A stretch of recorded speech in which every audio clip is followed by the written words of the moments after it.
Hello everyone, I am Meenu Sharma from Department of Commerce, Government National College, Sirsa. Welcome all of you for the value added course Advertising and Marketing. In first part of buying decision process, we discussed about buying behavior process of ultimate consumer or personal consumer. And now we will discuss about buying decision process of organization consumer. Buying decision is all psychological, social and physical behavior of potential customers about product and services. Product और services के बारे में जो भी एक consumer की psychological, social और physical behaviour होता है, जो उसकी थिंकिंग होती है, उसकी नॉलेज होती है, जो उसकी एक्टिविटीज़ होती है पोटेंशियल कस्टमर की, वो सारी हम बाइंग डिसीजन में इंक्लूड करते हैं। Buying decision is a decision making process, एक डिसीजन मेकिंग प्रोसेस है जहाँ पर कंज्यूमर ये सोचता है कि उसको ये सोचता है, डिसाइड करता है कि उसको कब कोई चीज़ खरीदनी है, कितनी खरीदनी है, किससे लेनी है। Buying decision is the process where by individual decide whether, what, when, where, how and from whom to purchase goods and services. किससे कोई प्रोडक्ट को परचेज करना है, उसकी इंफॉर्मेशन कैसे कलेक्ट करनी है, कहाँ पर उस किसी चीज़ को परचेज कब करना है, नीड कब अराइज होगी उसकी, जब नीड होगी उसकी तो कैसे वो इंफॉर्मेशन कलेक्ट करेगा, कौन किससे बाय करेगा प्रोडक्ट को, उसका सेलर कौन होगा, ये सारा कुछ डिसाइड होता है, उसको बाइंग डिसीजन प्रोसेस कहते हैं। बाइंग डिसीजन प्रोसेस में 2 टाइप्स के कंज्यूमर थे, हमारे लास्ट लेक्चर में भी डिस्कस किया था। First is the personal consumer and second is the organizational consumer. Personal consumer कौन होते हैं? जो अपने पर्सनल नीड को फुलफिल करने के लिए प्रोडक्ट को परचेज करते हैं, अपनी फैमिली मेम्बर्स के लिए करते हैं, अपने रिलेटिव्स के लिए करते हैं। And now in this lecture we will discuss about organizational buying behaviour. Organizational buying behavior. First of all, who is organizational consumer? Organizational consumer are those consumers who purchase goods or services for resale, reproduction or rent. जो consumer किसी भी good और services को दोबारा cell करने के लिए purchase करते हैं, जैसे हम रिटेलर्स की बात करते हैं, रिटेलर्स होलसेल मार्केट से प्रोडक्ट को परचेज करते हैं और बाद में एंडिंग कंज्यूमर जो होता है, पर्सनल कंज्यूमर होता है, अल्टीमेट कंज्यूमर जो होता है, उसको प्रोडक्ट सेल कर देते हैं। वो बेसिकली अपने खुद के लिए नहीं बल्कि डिमांड के अकॉर्डिंग, जो डिमांड होती है उसके अकॉर्डिंग। इसमें जो पर्सनल कंज्यूमर है वो क्या चाहता है, उसके अकॉर्डिंग रिटेलर प्रोडक्ट को परचेज करता है होलसेल से और फिर उसको सेल कर देता है। या फिर रिप्रोडक्शन के लिए मैन्युफैक्चरिंग यूनिट है, कोई स्मॉल स्केल पर बिजनेस चल रहा है या लार्ज स्केल पर भी चल रहा है, उसमें रॉ मटेरियल की ज़रूरत है या कोई मशीनरी के पार्ट की ज़रूरत है, उन सब चीज़ों का परचेज जहाँ से भी किया जाता है वो ऑर्गेनाइजेशनल कंज्यूमर होते हैं जो उस चीज़ को परचेज करते हैं। और रेंट, अगर रेंट पे देने के लिए किसी, मान लो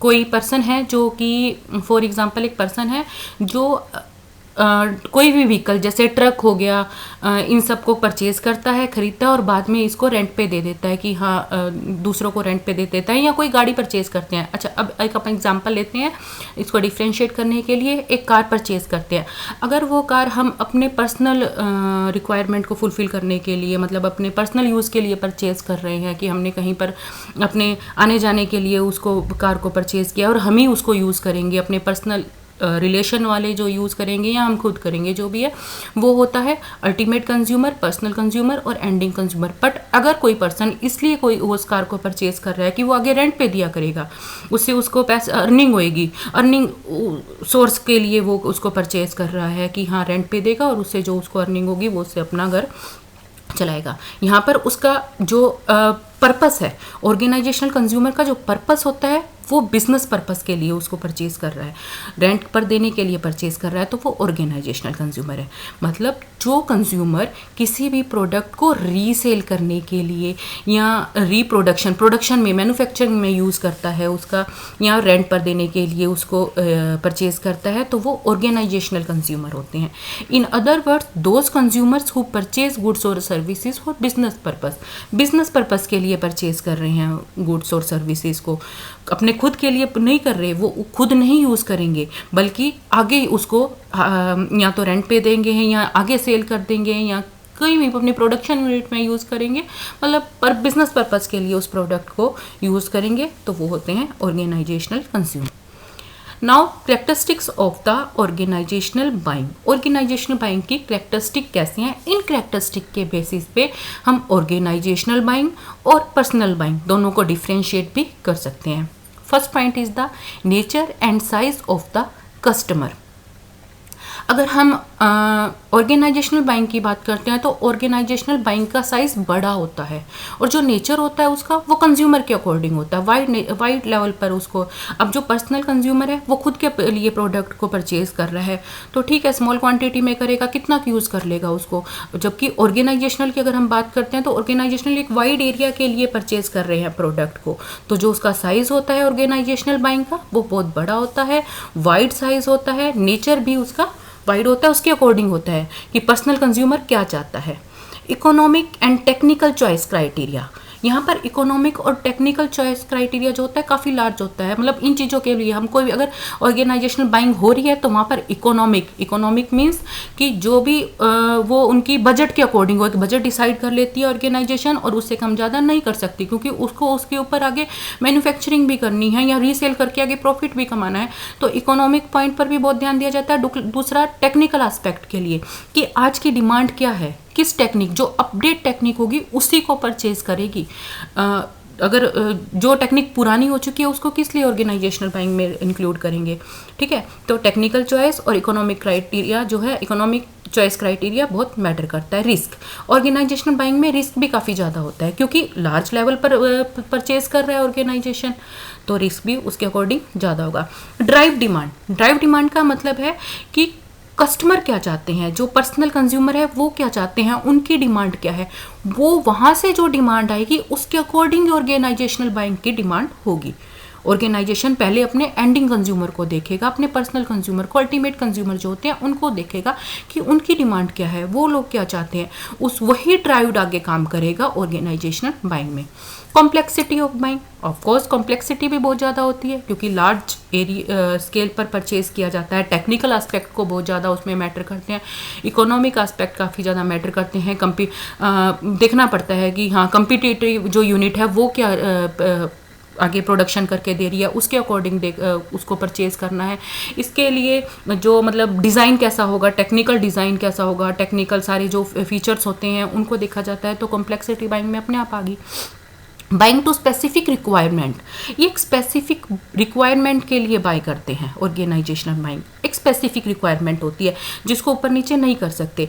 आगे प्रोसेस में हम जैसे पढ़ेंगे एक पॉइंट आएगा कि जब भी बाइंग ऑर्गेनाइजेशनल बाइंग की जाती है तो उससे पहले एक फिक्स फॉर्मेट तैयार किया जाता है कि जो भी बाइंग की जाएगी, जो भी परचेज किया जाएगा सप्लायर से, वो इस फॉर्मेट के अकॉर्डिंग ही किया जाएगा। मतलब जो उनकी रिक्वायरमेंट है, प्रोडक्ट की टेक्निकल करेक्टरिस्टिक है या जर्नल स्पेसिफिकेशन है, उसके अकॉर्डिंग ही प्रोडक्ट को परचेज किया जाता है।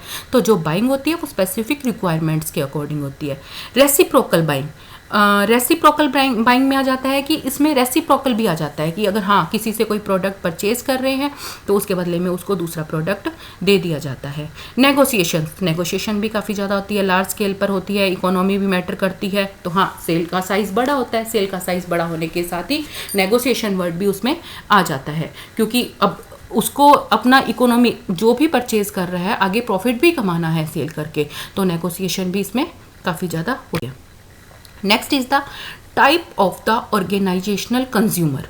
ऑर्गेनाइजेशनल कंज्यूमर तो हमने पढ़ लिए कि जो आगे सेल करने के लिए या प्रोडक्शन करने के लिए, मैन्युफैक्चरिंग के लिए या रेंट पे देने के लिए बाय करते हैं प्रोडक्ट को। बट कौन कौन से होते हैं ऑर्गेनाइजेशनल कंज्यूमर, किस किस को इंक्लूड किया जाता है? First is the industrial consumer who purchase for manufacturing purpose, जो मैन्युफैक्चरिंग पर्पस के लिए प्रोडक्ट को परचेज कर रहे हैं, as a raw material purchase कर रहे हैं या मशीनरी वगैरह के लिए परचेज कर रहे हैं। Second is the business consumer who purchase for resale, दोबारा सेल करने के लिए, जैसे for example retailer. Third is the service industry consumer. Service industry consumer कौन से होते हैं? Purchase for rendering service for the business purpose. जो अच्छा, अब हम होटल की एग्जांपल लेते हैं। कोई भी होटल है, रेस्टोरेंट है, वो फर्नीचर परचेज कर रहा है। अगर यही फर्नीचर एक पर्सनल कंज्यूमर परचेज करता तो वो पर्सनल बाइंग में आ जाता। बट यहाँ पर अगर होटल परचेज कर रहा है फर्नीचर को, टेबल चेयर परचेज कर रहा है कि वहाँ पर आएंगे लोग, उस पर बैठेंगे और अपना मील लेंगे, उस पर बैठ के खाएंगे, तो यहाँ पर जो उसकी फर्नीचर की बाइंग है वो एक बिजनेस पर्पस के लिए है। तो सर्विस प्रोवाइड करवाने के लिए अगर कुछ परचेज कर रहे हैं बिजनेस पर्पस के लिए, तो वो सर्विस इंडस्ट्री कंज्यूमर आ जाएंगे। Next is other industry consumer. Other industry में आ जाएगा कंस्ट्रक्शन के लिए अगर कुछ परचेज कर रहे हैं, या एग्रीकल्चर के लिए, माइनिंग, पोल्ट्री, ये सारा कुछ इसमें आ जाएगा। गवर्नमेंट कंज्यूमर में ऑल गवर्नमेंट डिपार्टमेंट, जितने भी हमारे गवर्नमेंट डिपार्टमेंट हैं वो उसमें इंक्लूड हो जाएंगे। Next is the non profit organization. Non profit organization कौन सी होते हैं? Consumer involve in social service. जो सोशल सर्विस में, मतलब उनका जो अपना ऑब्जेक्टिव होता है वो प्रॉफिट कमाना नहीं होता। इसमें हमारे सारे स्कूल, कॉलेजेस, ये सारे इंक्लूड हो जाएंगे, जो भी ये आगे मतलब परचेज करते हैं अपने उसके लिए। Next is the organizational buying decision process. This is our main topic, organizational buying decision process. Last किया था कंज्यूमर बाइंग डिसीजन प्रोसेस, या अपना ending consumer, ultimate consumer buying decision process. Now we will discuss about organizational buying decision process, कि organization जब कोई चीज़ bye करती है तो उसका क्या डिसीजन लेने का प्रोसेस क्या होता है। इसमें फर्स्ट पॉइंट है हमारा प्रॉब्लम और नीड रिकॉग्निशन। प्रॉब्लम अराइज होती हैं, नीड अराइज होती है, उसके बाद डिसीजन लिया जाता है। General need description, preparing product specification. Next is the supplier search, proposal solicitations, selection of suppliers, placing the purchase order, and last step is the post purchase evaluation. Discuss in the brief problem और need recognition. The process begin when someone in the organization recognize a problem or need। जब किसी को problem और need recognise करता है कोई organisation में। Purchase department ने परचेज करना होता है, बट परचेज डिपार्टमेंट के पास सबसे पहले प्रॉब्लम नीड अराइज कहाँ से होती है वो तो नहीं। परचेज डिपार्टमेंट का काम होता है परचेज करना, बट उसको कोई बताता तो है ना। तो कोई भी अगर किसी भी प्रोडक्ट को परचेज करना है, उस प्रोडक्ट से रिलेटेड जो डिपार्टमेंट होगा, कोई स्टेशनरी परचेज करनी है या कोई रॉ मटेरियल परचेज करना है, कुछ भी है, जो मैन्युफैक्चरिंग फैक्ट्री यूनिट होगी उस कंपनी की, ऑर्गेनाइजेशन की जो फैक्ट्री यूनिट होगी, वहाँ पर रॉ मटेरियल कम पड़ रहा है, तो वो परचेज डिपार्टमेंट को इन्फॉर्म करेगा कि इस रॉ मटेरियल को परचेज करना पड़ेगा, अब इसकी ज़रूरत है। Problem recognition can be occur as a result of internal और एक्सटर्नल स्टिमुली। ठीक है, इंटरनल और एक्सटर्नल फैक्टर्स होते हैं जो कि जहाँ पर जो एक्यूर होती है, जिनकी वजह से प्रॉब्लम आती है या नीड अराइज होती है एक्सटर्नल और इंटरनल फैक्टर की वजह से। अगर हम इंटरनल फैक्टर की बात करते हैं तो internal factor can be a business problem और need that surfaces through internal operation और द एक्शन ऑफ एम्प्लॉयज और मैनेजर्स। मतलब जो इंटरनली ऑपरेशंस हो रहे हैं। अब इंटरनल फैक्टर यहाँ पर कौन है? ऑर्गेनाइजेशन के अंदर की बात हुई ना इंटरनल फैक्टर में। तो इंटरनल फैक्टर में ऑर्गेनाइजेशन के अंदर क्या है? या तो जो एक्टिविटीज़ हो रही हैं उस वहाँ पर हमें नीड अराइज होएगी कि हाँ इन एक्टिविटी के दौरान ये चीज़ कम पड़ गई है, इस चीज़ की ज़रूरत है, तो वहाँ पर नीड अराइज होगी। सेकेंडली जो एम्प्लॉयज़ हैं उनको भी पता लग रहा है कि हाँ हमें इस प्रोडक्ट की ज़रूरत है, या मैनेजर्स है, मतलब low level management, high level या मिडिल लेवल, अपर लेवल, किसी भी लेवल पर अगर नीड अराइज हो सकती है, वहाँ पर एम्प्लॉयज़ हैं या मैनेजर्स हैं, उनको पता लगेगा कि हाँ इस प्रोडक्ट की ज़रूरत है, हमें इस चीज़ की ज़रूरत है। कोई ऑफिस बना है, लोअर लेवल पर कोई रॉ मटेरियल की ज़रूरत है या उनको किसी चीज़ की ज़रूरत है, या मिडल या अपर लेवल की बात करते हैं तो वहाँ पर ऑफिस बना है और वहाँ पर फर्नीचर की ज़रूरत है, तो वहाँ पर नीड अराइज हुई। मतलब जो इंटरनल ऑपरेशन हो रहे हैं, इंटरनल एक्टिविटीज़ हो रही हैं, वहाँ पर अगर नीड अराइज होती है तो वो इंटरनल फैक्टर होगा। एक्सटर्नल फैक्टर्स कौन से हुए? External factor can be a presentation by salesman, advertisement और अ न्यू कम्पिटिटिव डेवलपमेंट। अच्छा, आप एग्जांपल लेते हैं कि कोई मोबाइल कंपनी है, उसने नया मोबाइल लॉन्च किया, है ना। अब जो उसकी कम्पिटिटिव यूनिट होगी, कम्पिटिटिव कंपनी होगी, उसको भी लगेगा कि हाँ अब मैं इससे अपडेट वर्जन मोबाइल का मुझे लॉन्च करना चाहिए जिसमें इससे ज़्यादा फीचर्स हों। उसके लिए उसको अगर किसी सॉफ्टवेयर की या हार्डवेयर की ज़रूरत है तो वो जो ज़रूरत हुई, उसकी जो नीड अराइज हुई, वो कम्पिटिटिव यूनिट की वजह से हुई। या फिर एडवर्टाइजमेंट, जो ऑर्गेनाइजेशनल, कोई कंपनीज ऐसी होती हैं जो खाली ऑर्गेनाइजेशनल कंज्यूमर को ही डील करती हैं, तो वो एडवर्टाइज़ करती रहती हैं या अपने जो सप्लायर, हम इसको सप्लायर भी बोल सकते हैं, वो एडवर्टाइज़ करते रहते हैं या अपने पैम्पलेट दे देते हैं, कैटलॉग छपवाते हैं और उसके अकॉर्डिंग इंफॉर्मेशन मिलती रहती है कंपनी को कि हाँ कौन सी नई चीज़ आ रही है जिसको हमें आगे अपडेट करने के लिए ज़रूरत पड़ेगी, इस तरह से। Next is the need description. अब प्रॉब्लम अराइज होगी, नीड पता लगी कि हाँ नीड है। अब आ जाता है कि once a problem recognize, buyer describe the problem through need and solution of problem. Need तो अराइज हो गई लास्ट पॉइंट में, बट अब उस नीड को डिस्क्राइब करते हैं, उसके सॉल्यूशन के साथ कि ये नीड है, और सॉल्यूशन मतलब उसको फुलफिल कैसे किया जाए, उस नीड को फुलफिल करने के लिए किस प्रोडक्ट की ज़रूरत है। तो once a problem recognize, buyer describe the problem through need and solution of the problem. General need description, ये जो हमारी नीड डिस्क्रिप्शन है ये जर्नल नीड डिस्क्रिप्शन है। General need description include general characteristics and quantity of needed item. खाली इसमें ये बताते हैं कि जर्नल कैरेक्टरिस्टिक्स क्या है और कितनी क्वांटिटी की ज़रूरत पड़ेगी। जैसे फॉर एग्जांपल कोई क्लॉथ ऑर्गेनाइजेशन है, क्लॉथ मिल है, फैक्ट्री है, उसने कपड़ा बनाना है, उसके लिए कॉटन की ज़रूरत है, तो कितनी कॉटन की ज़रूरत पड़ेगी, ठीक है, किस क्वालिटी की होनी चाहिए, इस तरह से खाली एक जनरल स्पेसिफिकेशन देते हैं, जनरल डिस्क्रिप्शन देते हैं इस पॉइंट में कि किसी भी अगर आइटम की ज़रूरत है तो कितना आइटम की ज़रूरत है। ब्रेड बनाती है कोई कंपनी, ब्रेड के लिए आटा या मैदे की ज़रूरत है, तो यहाँ पर भी हाँ इस आटे की क्वालिटी या मैदे की क्वालिटी ऐसी होनी चाहिए और इतनी क्वान्टिटी की ज़रूरत है आगे इतने दिनों के लिए। अब जो ये नीड डिस्क्रिप्शन है वह help of users and consultant should be taken to prepare need description to complex goods. Purchase department का काम है परचेज करना, बट ये नीड जहाँ से अराइज हुई है वो डिपार्टमेंट हेल्प करता है। वो नीड कहाँ से अराइज होती है, जो यूजर्स होते हैं ऑर्गेनाइजेशन के अंदर, जो उस प्रोडक्ट को यूज़ कर रहे हैं, जो रॉ मटेरियल को यूज़ कर रहे हैं या स्टेशनरी यूज़ कर रहे हैं, अगर स्टेशनरी की ज़रूरत है, स्टेशनरी से रिलेटेड नीड अराइज हुई है, तो जो उसके यूजर्स होंगे वो नीड डिस्क्रिप्शन देंगे। मतलब उनकी हेल्प ली जा सकती है यूज़र्स की या कंसल्टेंट की, जो उसको एक अच्छे फॉर्म में डिस्क्राइब कर पाएँ अपनी नीड को कि हाँ इतनी क्वांटिटी, क्योंकि परचेज डिपार्टमेंट को थोड़ी पता है कि कितनी क्वांटिटी की ज़रूरत होगी, वो तो जो एक्चुअल यूज़र होगा ऑर्गेनाइजेशन में उसी वही बताएगा ना कि हाँ मुझे इतनी क्वान्टिटी की ज़रूरत है, तो उसकी हेल्प से इसको डिस्क्राइब किया जा सकता है। Now the next step is the preparing product specification. Product specification में हम जनरल स्पेसिफिकेशन हो गया अभी, हाँ कितनी क्वांटिटी की ज़रूरत है, क्या क्या उसकी क्या होनी चाहिए। टेक्निकल आस्पेक्ट बहुत मेन फैक्टर है यहाँ पर, उसी को डिस्क्राइब करते हैं। Technical specification is the next step in the process. This is usually the responsibility of the engineering department, because engineering department ही तो समझेगा ना कि क्या क्या टेक्निक यूज़ करनी है उस प्रोडक्ट के लिए, किस टेक्नोलॉजी का होना चाहिए। जैसे मैंने अभी लास्ट एग्जांपल दिया मोबाइल का, कि मोबाइल फ़ोन अगर चाहिए तो हाँ इंजीनियरिंग तो बताएगा कि इसका नेक्स्ट वर्जन कैसा होना चाहिए, अपडेट जो इसका अपडेट फॉर्मेट है या अपडेट जो ब्रांड हम करेंगे, जैसी भी अपडेशन करनी है वो किस तरह की होनी चाहिए। Engineering design several alternatives with detail specification about what the organization required.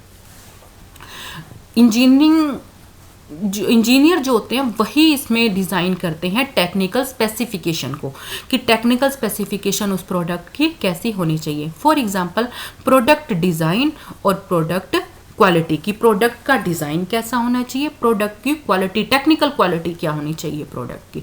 अब क्वांटिटी तो बता दी, जो पर्सन उस प्रोडक्ट को यूज़ कर रहा है ऑर्गेनाइजेशन ने, उसने क्वांटिटी तो बता दी, हाँ इतनी क्वांटिटी की इतने टाइम के लिए मेरे को ज़रूरत है, इतना टाइम मेरा इससे निकल जाएगा। बट अब उस प्रोडक्ट का डिज़ाइन कैसा होना चाहिए, उसकी क्वालिटी, टेक्निकल क्वालिटी कैसी होनी चाहिए, ये सारा कुछ हम एक्सपर्ट्स जो होते हैं, इंजीनियर वर्ड यहाँ पर एक्सपर्ट्स के लिए यूज़ किया गया है। अभी उस प्रोडक्ट के जो एक्सपर्ट होते हैं, जो उस प्रोडक्ट का डिज़ाइन करते हैं या टेक्निकली जो नॉलेज रखते हैं, वही उस प्रोडक्ट को आगे एक्सप्लेन करते हैं। Now search for the supplier. जो ये 3 हमने लास्ट स्टेप किए हैं, ये है उस पर्सन का काम जिसको एक्चुअल में ऑर्गेनाइजेशन में, जो एक्चुअल में उस प्रोडक्ट को यूज कर रहा है, यहाँ तक वो काम करेगा। अब आगे काम शुरू हो जाता है परचेज डिपार्टमेंट का। प्रोडक्ट कैसा होना चाहिए, प्रोडक्ट में क्या क्वालिटीज होनी चाहिए, टेक्निकल एस्पेक्ट क्या होना चाहिए, वो उसका एंडिंग यूजर बता देता है, एक्चुअल यूजर बता देता है ऑर्गेनाइजेशन में जो काम कर रहा है, चाहे एम्प्लॉय की जरूरत है या मैनेजर को जरूरत है। अब सर्च करना है सप्लायर को, सप्लायर की जरूरत होती है यहाँ पर। अब जो काम है वो परचेज डिपार्टमेंट का है। The buyer now tries to identify the most appropriate supplier. The buyer conducts a standard search to identify which provides offer what they need. अब सप्लायर की जरूरत होती है, सप्लायर की सर्च स्टार्ट हो जाती है यहाँ पर कि हाँ अप्रोप्रिएट सप्लायर को यहाँ पर सर्च करना है। अप्रोप्रिएट कौन होगा सप्लायर, जो गुड क्वालिटी का माल देगा या जो टाइम से अपनी जो सर्विसेज है उसको फुलफिल करेगा। प्राइस भी मैटर करता है, बहुत सारी फैक्टर्स होते हैं जो इफेक्ट करते हैं, उसके अकॉर्डिंग सप्लायर को सर्च करना स्टार्ट कर दिया जाता है। First of all buyer prepare a list of supplier to select a proper supplier. ठीक है, बायर एक लिस्ट सप्लायर की तैयार करता है कि जो उसकी नीड को फुलफिल करते हैं, और वो उसको हम ट्रेड डायरेक्टरी पे या इंटरनेट पे सर्च कर देते हैं। Regular product are purchase from regular supplier, but if the goods to be bought are new, complicated and costly, it needs long time to search supplier. अगर हम कोई ऐसा प्रोडक्ट परचेज करना है जो हमारे जो एग्जिस्टिंग सप्लायर हैं वो हमें फुलफिल करा सकते हैं, मतलब हमारी नीड फुलफिल हो जाएगी उससे, वो हमें सप्लाई कर देंगे उस प्रोडक्ट को, तो ठीक है, यहाँ पर सर्च हमारी खत्म हो जाती है और यहीं पर बाइंग डिसीजन मतलब परचेज डिसीजन ले लिया जाता है कि उस सप्लायर से ये चीज़ परचेज कर लो। ठीक है, बट अगर हमें कोई न्यू प्रोडक्ट की ज़रूरत है या हम अपना सप्लायर चेंज करना चाहते हैं तो, और कोई न्यू प्रोडक्ट ले रहे हैं, कॉम्प्लिकेटेड है, कॉस्टली है, और उसके लिए हम और ऑप्शन देखना चाहते हैं, तो फिर ये सर्च लंबी चल पड़ती है। कई सप्लायर को सर्च किया जाता है, उनको इवेल्युएट किया जाता है। Next is the proposal solicitations. Proposal solicitation is the fifth step of the organizational buying process. In this stage, the buyer invites qualified suppliers to submit proposal. अब सप्लायर क्या करते हैं, प्रपोजल सबमिट करना start कर देते हैं। जैसे supplier को सर्च किया और सप्लायर सर्च हो गए, सप्लायर की एक लिस्ट बना दी जाती है और वहाँ पर वो हेल्प लेते हैं कि हाँ क्या हमारा लास्ट जो रेगुलर सप्लायर है वो कौन है, हमें उससे बेटर चाहिए, इस तरह से सप्लायर की एक लिस्ट तैयार हो जाती है।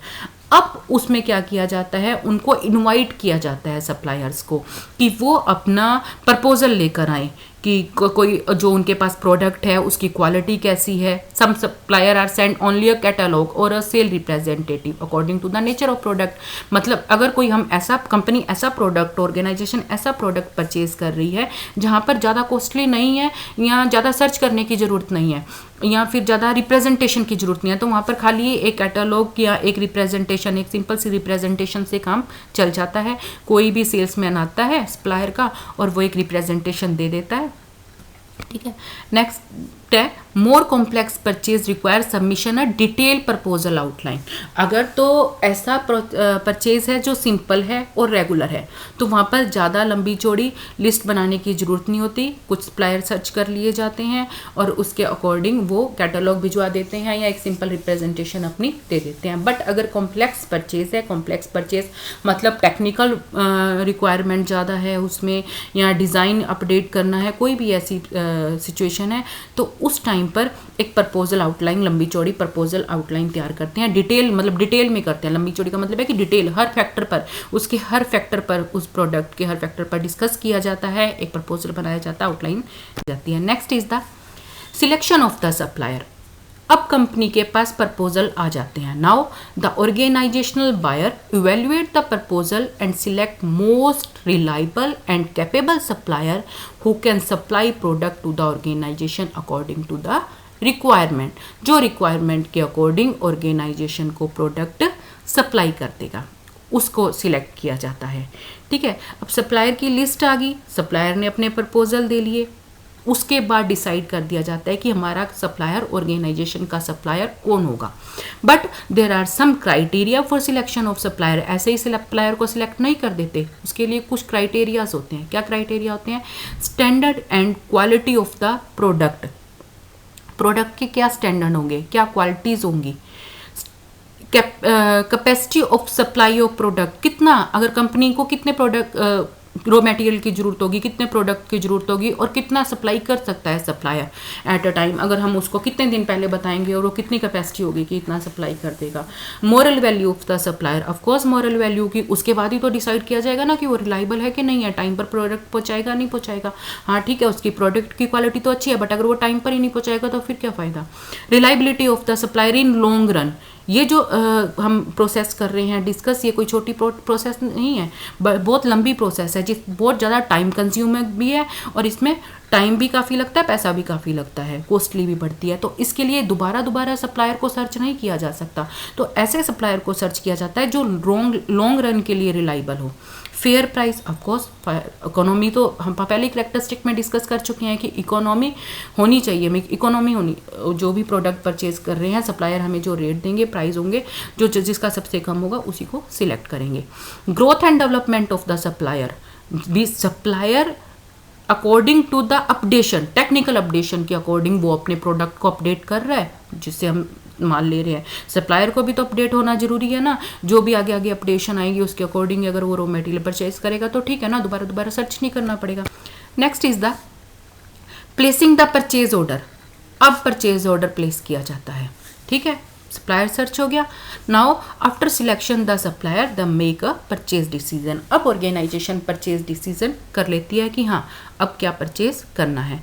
While the make purchase decision the buyer should be clear और they take specific details about the terms of sale, credit arrangement, technical और एडिशनल सर्विसेज। जब भी परचेज डिपार्टमेंट, अब ये सारा परचेज डिपार्टमेंट का काम चल रहा है, परचेज डिपार्टमेंट जब डिसाइड करता है कि हाँ कौन से प्रोडक्ट को परचेज करना है, किस बायर से परचेज करना है, वो क्लियर हो जाता है, तो वो अपने जो सेल की डिटेल्स हैं, मतलब ऑर्गेनाइजेशन ने क्या किया, सबसे पहले सप्लायर की एक लिस्ट तैयार की और उनको इवेल्युएट किया, उनके टेक्निकल एस्पेक्ट के अकॉर्डिंग या जर्नल डिस्क्रिप्शन के अकॉर्डिंग जितने भी सप्लायर थे उनको इवेल्युएट किया आपस में कि हमारे लिए कौन सा बेटर होगा।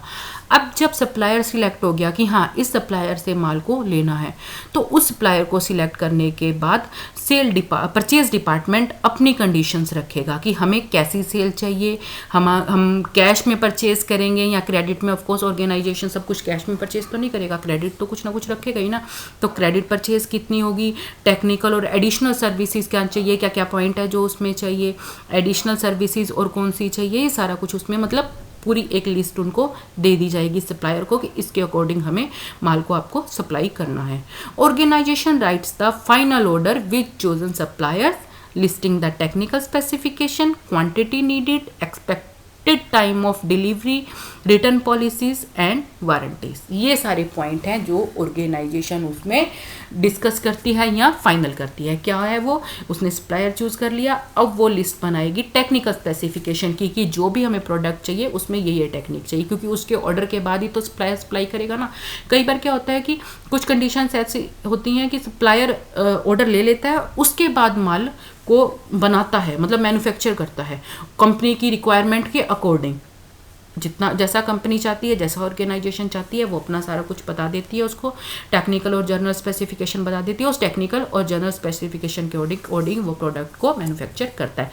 तो वहाँ पर वो टेक्निकल स्पेसिफिकेशन की लिस्ट दे देगी, क्वांटिटी बता दे कि कितने क्वांटिटी की ज़रूरत है, क्योंकि सप्लायर सारा कुछ एट अ टाइम मतलब थोड़ी तैयार रखेगा, वो उसके ऑर्डर के अकॉर्डिंग ही तो तैयार करेगा ना, तो क्वांटिटी बता देती है। एक्सपेक्टेड टाइम ऑफ डिलीवरी की कितने टाइम बाद डिलीवरी चाहिए, रिटर्न पॉलिसी, अगर कोई माल ख़राब आ गया है या रिक्वायरमेंट के अकॉर्डिंग नहीं आया तो रिटर्न पॉलिसीज़ क्या होगी या वारंटीज़ क्या होगी।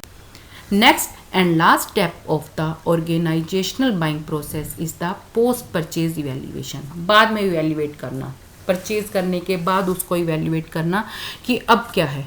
पोस्ट परचेज रिव्यू और evaluation is the final step of the organizational buying process. At this step of the business buying process the organization reviews supplier performance, supplier की परफॉर्मेंस दी जाती है। जो भी क्राइटेरिया डिसाइड किया जाता है, जो टेक्निकल क्राइटेरिया डिसाइड है या जनरल क्राइटेरिया डिसाइड है, जो टाइम बाउंडेशन है या आप कह सकते हैं कि रिलायबिलिटी के लिए, मतलब जो भी फैक्टर डिसाइड किए गए थे लास्ट जितने भी स्टेप है उसमें हमने सप्लायर के लिए जो भी फैक्टर्स पढ़े हैं, जितने भी फैक्टर पढ़े हैं कि रिलायबल होना चाहिए, टाइम पर डिलीवरी होनी चाहिए, मॉरल वैल्यूज़ होनी चाहिए, इन सारे पॉइंट्स पर सप्लायर का परफॉर्मेंस देखा जाता है कि सप्लायर ने जितनी भी कंपनी की जो जो रिक्वायरमेंट थी कंपनी की या कंपनी की कंडीशन थी, टर्म्स थी, उसके अकॉर्डिंग किया कि नहीं किया, या फिर हो सकता है कि वो कंपनी उससे क्रेडिट परचेज चाहती हो, क्रेडिट परचेज ना दे, मतलब बाद में कह रहा हो कि हाँ मेरे को पैसे जल्दी चाहिए। इस तरह से पोस्ट परचेज बिहेवियर सप्लायर का कैसा है, पोस्ट परचेज बिहेवियर कैसा है और परचेज टाइम तक सप्लायर का बिहेवियर कैसा है, उसकी परफॉर्मेंस कैसी है, वो सारा कुछ ऑर्गेनाइजेशन उस पर एक रिव्यू करती है। The organization rate its satisfaction with supplier deciding whether to continue, modify or drop them. अब जो उसने रिव्यू किया है या रेटिंग की है, रिव्यू मतलब जो भी रेट्स किए दिए हैं उसने सप्लायर को, सेटिस्फेक्शन रेट मतलब सेटिस्फेक्शन है या डिससेटिस्फेक्शन है। अब पोस्ट परचेज के बाद, अब एक बार परचेज कर लिया उसके बाद दोनों रिजल्ट हो सकते हैं। परचेज तो कर लिया ऑर्गेनाइजेशन ने, बट यहाँ पर ऑर्गेनाइजेशन सेटिस्फाई भी हो सकती है और डिससेटिस्फाई भी हो जाती है।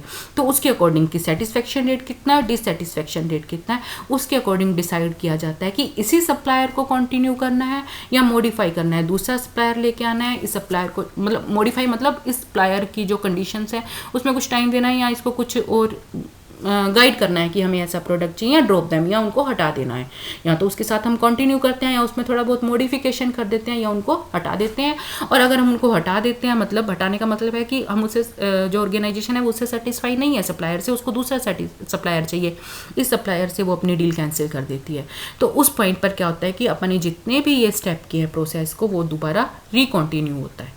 तो जो पोस्ट परचेज वैल्यूएशन है उसके बाद डिसाइड होता है कि हमने ये जो प्रोसेस किया इसको दोबारा से करना है या अब जितने भी हमने ऑर्गेनाइजेशन बाइंग प्रोसेस में जितने भी स्टेप पढ़े हैं, हर ऑर्गेनाइजेशन यही स्टेप को फॉलो करे ये ज़रूरी नहीं है। ये एक जनरल स्टेप्स हैं कि हाँ एक जनरल परचेजिंग अगर ऑर्गेनाइजेशन कर रही है तो ये सारे स्टेप उसमें इंक्लूड होंगे। बट यहाँ पर अगर उसको प्रोडक्ट के अकॉर्डिंग वेरी करता है कि प्रोडक्ट कैसा है ना, प्रोडक्ट अगर प्रोडक्ट ज़्यादा महंगा होगा या प्रोडक्ट के लिए ज़्यादा ऑप्शन होंगे, ज़्यादा सप्लायर्स की ज़रूरत होगी, ज़रूरी नहीं है कि अपना कंपनी एक ही सप्लायर को सिलेक्ट करती है और उसी के साथ बिजनेस करती है, नहीं, एक से ज़्यादा सप्लायर भी अपनी रिक्वायरमेंट के अकॉर्डिंग एक से ज़्यादा सप्लायर भी सर्च कर सकती है।